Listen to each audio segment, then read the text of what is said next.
जय श्री कृष्ण। राधे राधे दोस्तों। हमने अभी तक उदयपुर संभाग के दो किले पढ़ लिए हैं।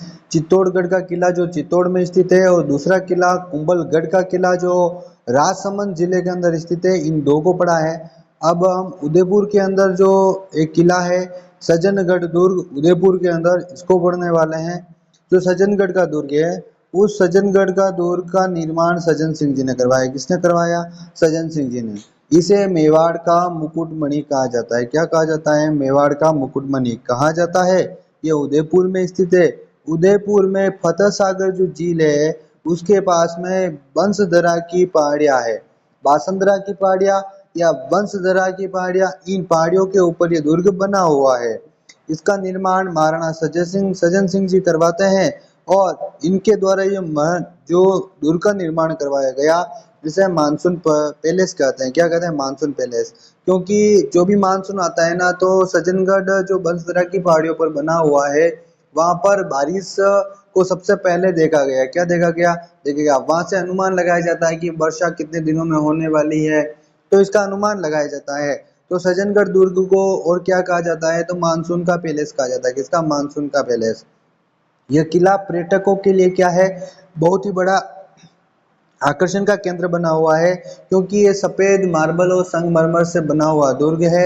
यहाँ पर एक फूलों का बगीचा भी बना हुआ है जहाँ पर तरह तरह के गुलाब के फूल, बहुत सारे रोज उगाए गए हैं। इस कारण भी ये पर्यटकों के लिए आकर्षण का केंद्र है। वहीं पर दोस्तों दूसरा देखिएगा, हम उदयपुर का एक और किला है जिसे उटाला का किला कहा जाता है, वल्लभनगर उदयपुर के अंदर।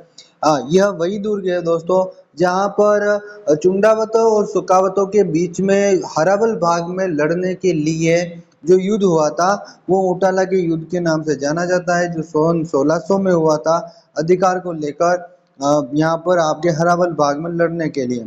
महाराणा प्रताप की मृत्यु हो जाती है 1597 के अंदर। महाराणा प्रताप की मृत्यु के बाद में जहांगीर ने क्या किया कि उटाला के दुर्ग पर अधिकार कर लिया।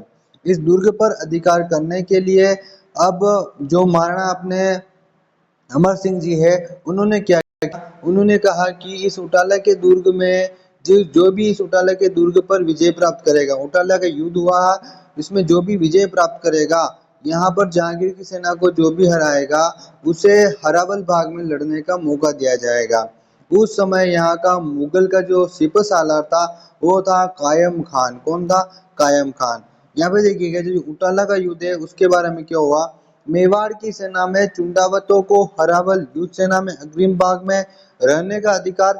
चुंडावतों व शक्तावतों के बीच में क्या लगी थी? होड़ लगी थी। समाधान क्या निकाला गया कि दोनों दोनों के बीच में कट्टरपंथा चल रही थी कि हम लड़ेंगे, हरावल में हम लड़ेंगे। तो अमर सिंह ने इसका समाधान निकाला कि उटाला का युद्ध में जो उटाला का दुर्ग है उसको जो सबसे पहले प्रवेश करेगा युद्ध में, कि वहां की सेना को हराते हुए जो दुर्ग में सबसे पहले प्रवेश कर जाएगा वही हरावल भाग में क्या करेगा? युद्ध करने का अधिकारी होगा। तो नेक्स्ट देखिएगा, मेवाड़ी सेना ने क्या किया? मेवाड़ी सेना ने उटाला के किले पर आक्रमण किया। इसमें शक्तावतों का जो नेतृत्व कर रहा था उसका नाम था बल्लू शक्तावत। कौन था? बल्लू शक्तावत। बल्लू शक्तावत ने किले के प्रमुख द्वार पर बनी लोहे की किलों को सामने खड़े होकर हाथी से टक्कर मरवा कर किले में प्रवेश किया।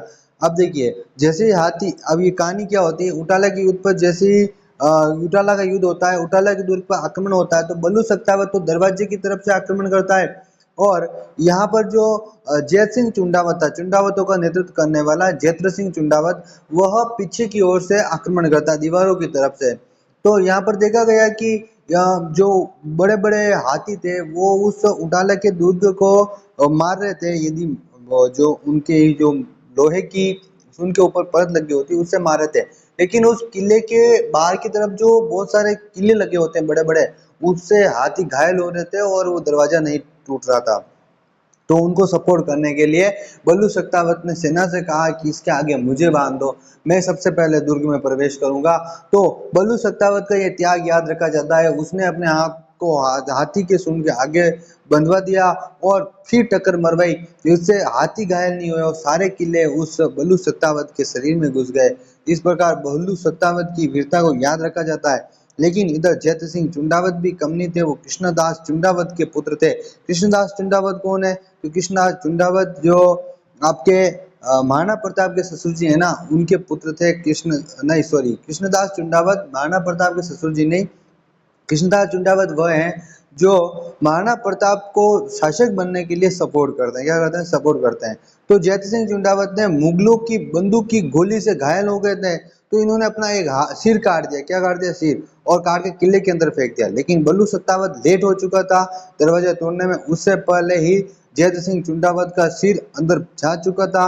जब सत्तावतों की टुकड़ी किले के अंदर पहुंची तो रावल जैत सिंह चुंडावत का सिर पहले से ही दुर्ग में पड़ा होता। इस तरह हरावल का नेतृत्व चुंडावतों के अधिकार में आ गया था।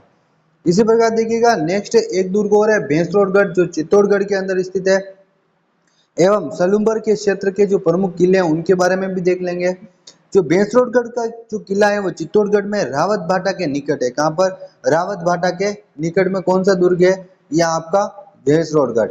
अब भैंसरोडगढ़ के बारे में कर्नल जेम्स टॉड कहता है, यदि कोई मुझे राजपूताना में जागीर की पेशकश करे और बोले मांगो तुमको कौन सी जागीर चाहिए, तो कर्नल टॉड बोलता है कि मैं जागीर मांगूंगा भैंसरोडगढ़ की। कहाँ की?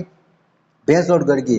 क्योंकि कर्नल टॉड को कौन सा गढ़ पसंद आ गया? भैंसरोडगढ़ पसंद आ गया।